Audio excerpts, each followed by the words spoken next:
épouserais? तो मेरे भाई आज की इस कहानी में आप देखने वाले हो एक 14 साल की ऐसी छपरी निब्बी को जिसकी उम्र एक ऐसे स्टेज पर आ जाती है जहां पर उसकी गुजिया रसीली होने लग जाती है और उसके छेद की गर्मी उसके दिमाग पर कंट्रोल पा लेती है। पर उसने कभी ठुकाई करवाई नहीं होती है तो इस बात का उसे एक्सपीरियंस नहीं होता है। वो किसी भी लौंडे के साथ ठुकाई करने को तैयार है, इसलिए वो हर किसी को अपनी स्कर्ट उठा उठा करके दिखाती रहती है। पर इसके बाद उसके साथ क्या क्या कहाँ कहाँ कैसे कैसे किस किस पोजीशन में होता है, चलिए कहानी में देखते हैं। आज की इस मूवी का नाम है आ रियल यंग गर्ल, जो कि रिलीज हुई थी ईयर 1999। दरअसल इसे रिलीज हो जाना था ईयर 1997 में ही। पर इस मूवी में कुछ ऐसे सीन हैं जिन्हें देख करके आपकी भी फट सकती है, इसलिए मैं आपको पहले ही वार्न कर दूं कि अगर आप ऐसी चीजों को दिल दिमाग गुर्दे फेफड़े किडनी या फिर अपने गुप्तांगों में ले लेते हैं तो प्लीज इस वीडियो को यहीं पर स्किप कर दीजिएगा, क्योंकि ये वीडियो बस एंटरटेनमेंट और एजुकेशनल पर्पस के लिए है और आप में से ही किसी एक भाई की रिकमेंड की हुई है, इसलिए हम इसे एक्सप्लेन कर रहे हैं। और हमारा काम बस मूवी को एक्सप्लेन करना और आपको एंटरटेन और एजुकेट करना है,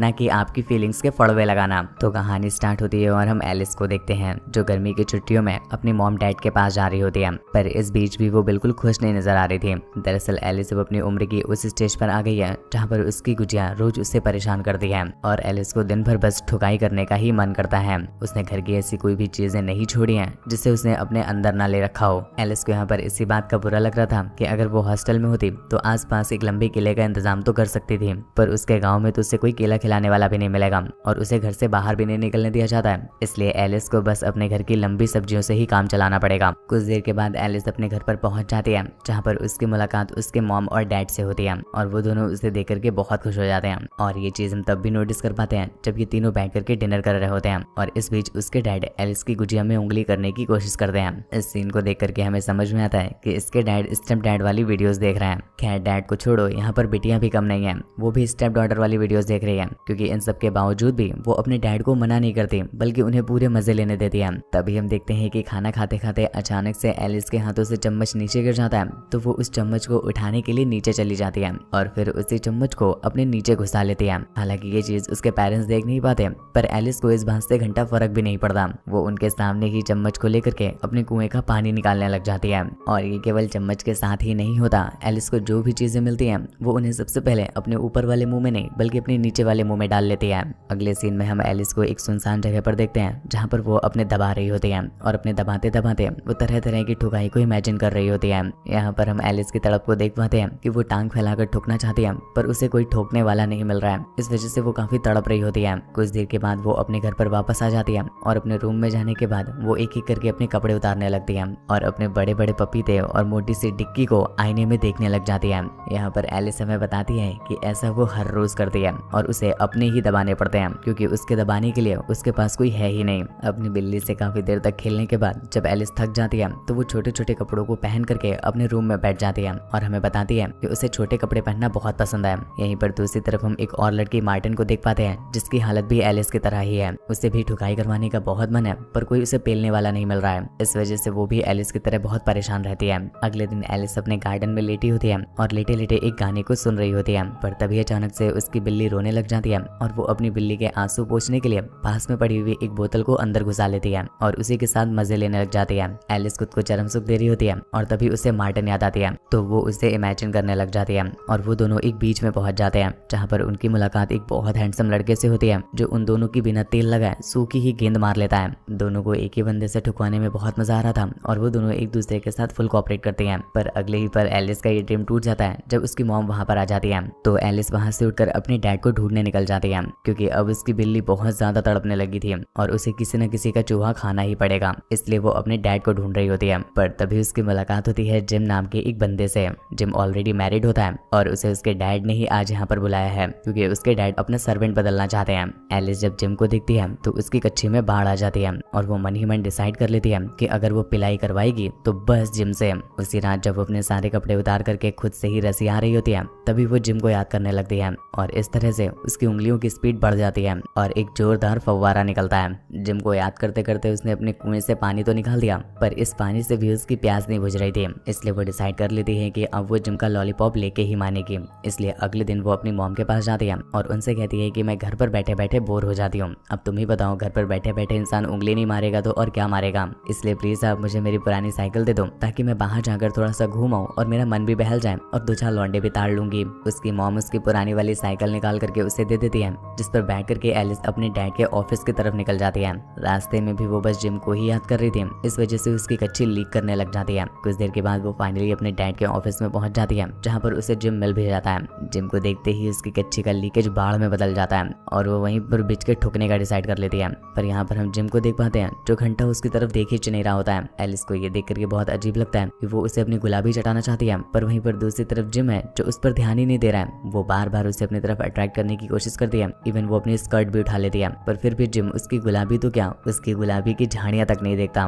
काफी देर तक कोशिश करने के बाद भी जब वो जिम का खड़ा नहीं कर पाती तो वो वापस अपने घर पर चली जाती है। अगले दिन एक बार फिर से जिम के मुन्नू को कुतुब मीनार बनाने के लिए एलिस अपने डैड के ऑफिस में पहुंच जाती है और अपनी हल्की हल्की डिक्की दिखा करके वो उसके लीनिंग टावर को आईफिल टावर बनाने लग जाती है। पर घंटा जिम तब भी उसकी तरफ नहीं देखता। ये देख करके बेचारी एलिस की फटके हाथ में आ जाती है और उसकी झामटियां फायर हो जाती हैं। इसलिए वो एक कोपचे में जा करके रोने लग जाती है, क्योंकि उसे ये लग रहा था कि शायद उसकी गुलाबी गुफा में मैग्नेटिक फील्ड ही नहीं है। तभी इतना ज्यादा अट्रैक्ट करने के बावजूद भी कोई भी लंदन उसके मैग्नेटिक फील्ड की तरफ अट्रैक्ट होता ही नहीं है। इसलिए वो काफी रो रही होती है और उसे अब ऐसा लगने लगा है कि शायद जीवन भर वो बस अपने घर के खीरे और बैगन को ही खट्टा करती रहेगी। लेकिन इतने में ही वहाँ पर जिम आ जाता है, जो पीछे से उसके हाथ पैर बांध देता है और एक एक करके कपड़े उतारने लगता है। ये देख करके एलिस बहुत खुश हो जाती है, क्योंकि उसे ऐसी ही तगड़ी ठुकाई चाहिए थी। पर हम देख पाते हैं कि जिम उसको पेलता ही नहीं है, वो बस उसके साथ चुम्मा चाटी करने लगता है और उसकी बॉडी के अलग अलग अंगों के साथ खेलने लग जाता है, जिससे बेचारी एलिस की कच्ची और भी ज्यादा गीली होने लगती है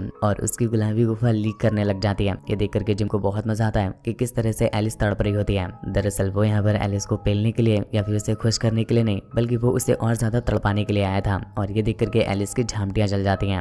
वो समझ जाती है कि जिम बस उसका मजाक उड़ा रहा है, बल्कि वो उसे वो ठुकाई का सुख नहीं देने वाला।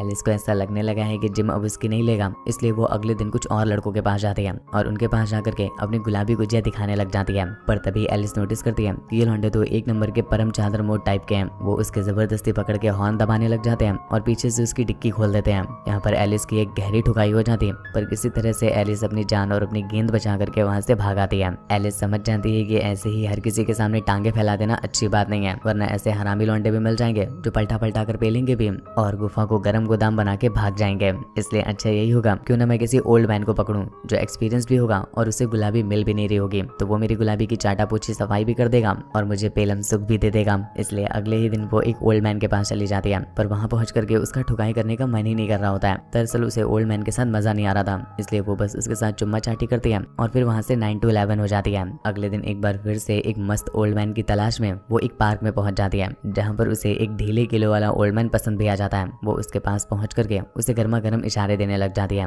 और ये चीज वो ओल्ड मैन तुरंत समझ जाता है। उसे ऐसा लगने लगता है कि एलिस बहुत ज्यादा प्यासी है और वो कहीं भी ठुकाई करवा लेगी, इसलिए वो उसका हाथ पकड़ करके अपनी पैंट के अंदर डाल लेता है और उसके हाथों से ही अपना हिलवाने लग जाता है। एलिस की ये देख करके गेंद फट जाती है, पर वो लौंडा तो रुकने का नाम ही नहीं ले रहा था। एक तरफ इधर एलिस चीख रही होती है, चिल्ला रही होती है, पर उस लौंडे को घंटा फर्क ही नहीं पड़ता। वो अपनी हाथ गाड़ी उसके हाथों से चलवाता रहता है जब तक वो मंजिल में नहीं पहुंच जाता। भाई साहब, आज जो एलिस के साथ एक्सपीरियंस हुआ है उसकी गेंद फट के हाथ में आ जाती है और अब उसे ऐसा लगने लगा है कि हर लौंडा परम चादर मोद होता है, जैसा कि हर छबरी निब्बी को पहला दिल टूटने के बाद लगता है। इसलिए वो डिसाइड कर लेती है कि उसे लौंडों की जरूरत ही नहीं है, वो घर के किसी भी लंबे सामान से खुद को खुश कर सकती है। इसलिए वो अपनी पुरानी लाइफ में वापस चली जाती है और घर की लंबी लंबी चीजों को चिपचिपा करने लग जाती है। पर सारी कोशिशें करने के बावजूद भी एलिस को वो चरम सुख नहीं प्राप्त हो रहा होता है, इसलिए वो काफी परेशान हो जाती है और फिर से डिसाइड कर लेती है कि एक बार और वो जिम का लॉलीपॉप लेने का ट्राई करेगी। क्या पता है इस बार जिम उसे लॉलीपॉप दे दे। इसलिए वो जिम को किसी तरह से बहला फुसला करके बीच के पास लाती है और यहाँ पर टांगे खोल के उसे बीचों बीच जाने के लिए कहती है।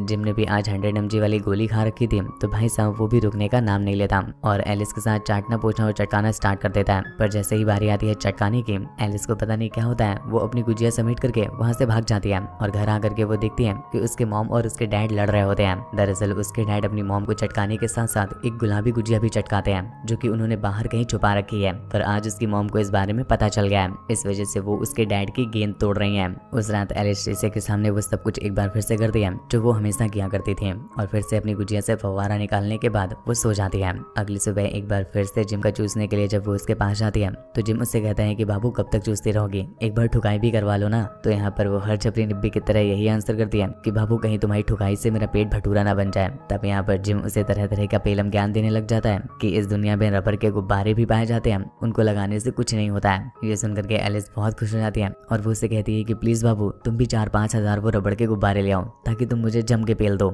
जिम की ये सुन के फायर हो जाती है कि बहन की लोरी इसलिए नहीं दे रही थी। वो उससे कहता है कि चलो ठीक है बाबू, आज रात को मैं तुम्हारी ठुकाई करने के लिए आऊंगा जब मैं रबर के गुब्बारे खरीद लूंगा। इसके बाद वो दोनों एक दूसरे के कपड़े उतार करके वहीं पर एक दूसरे को चाटना पूछना स्टार्ट कर देते हैं। एक रात एलिस जब बुक पढ़ रही होती है तभी उसके घर के बाहर से किसी गन के शूट होने की आवाज आती है, पर वो लोग इस बात पर ज्यादा ध्यान नहीं देते और सो जाते हैं। पर अगली सुबह जब एलिस की आंख खुलती है तो उसे पता चलता है कि उसके घर के बाहर ही जिम के फड़वे लग गए हैं। दरअसल एलिस के डैड ने अपने घर के आसपास बहुत सारे ट्रैप बिछा रखे होते हैं और रात में जिम जब रबड़ के गुब्बारे लेकर आया था तो उसे पता ही नहीं था कि यहाँ पर ट्रैप बिछे हुए हैं। इस वजह से वो उसके डैड के गन वाले ट्रैप में फंस जाता है और अपने ही हाथों अपने ही एल लगा लेता है। मतलब ये तो वही बात हो गई, तेरे दर पे आया हूँ कुछ करके जाऊंगा वरना सीधा मर के जाऊंगा। जिम भैया कुछ कर नहीं पाए इसलिए सीधा मर के ही चले गए। खैर कहानी आपको कैसी लगी नीचे कमेंट करके जरूर बताना। ऐसे ही और भी ज्यादा इंटरेस्टिंग वीडियोस के लिए चैनल को सब्सक्राइब करना ना भूलें।